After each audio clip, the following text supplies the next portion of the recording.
Que se passe-t-il cette fois-ci si la multiplication ne se fait plus à l'extérieur de la fonction de référence mais à l'intérieur? Donc par ici, j'entends que le demi se trouverait par exemple sous le carré également. Alors, 1 demi x carré, j'aurais aussi très bien pu écrire x sur 2 au carré. Donc si je le lis en français, je vais diviser tous les x par 2. Donc diviser les x par 2, c'est-à-dire qu'on va avoir une transformation cette fois-ci qui touche à l'axe des abscisses, donc horizontalement. Et on sait qu'horizontalement, on l'a vu dans une vidéo précédente, on fait toujours un petit peu le contraire de ce qu'on lit. Donc si analytiquement mes x doivent être divisés par 2, graphiquement, je vais les multiplier par 2. Alors le x de ce point-ci, il est en 0, donc 0 fois 2, ça reste 0. Ce point-là, son x c'est moins 1, si je le multiplie par 2, il va arriver en moins 2. Le x ici c'est moins 2, si je le multiplie par 2, je passe en moins 4. Même chose pour la branche de droite, j'ai ici un x de 1 que je multiplie par 2, il passe en 2. Le x qui était ici à une abscisse de 2 va passer en 4.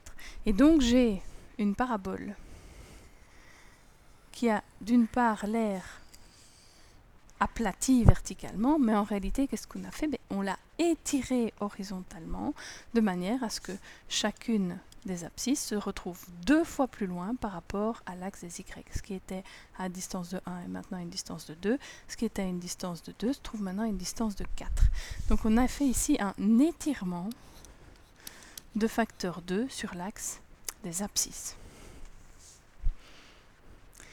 Alors, ici, j'avais choisi une valeur pour le réel qui était plus petite que 1. Si maintenant je fais f de x est égal à 2x carré, avec le 2 également sous le carré, donc dans la fonction de référence, je touche toujours le x, donc je vais travailler horizontalement.